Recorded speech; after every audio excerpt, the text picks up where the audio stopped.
Start. જય માતાજી. ચાલો બહુ મસ્ત વાળુમાં બનાવ્યું છે બતાવો.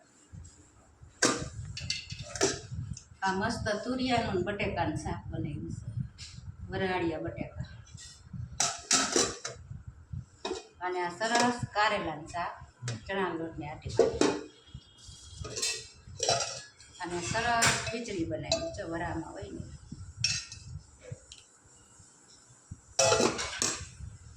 આ સરસ જુવારના રોટલા, પછી માખણ, પછી દહીં, પછી આ સરસ કાચું,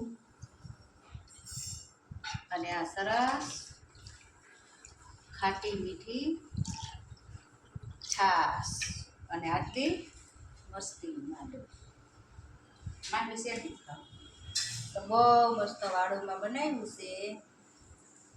જય માતાજી.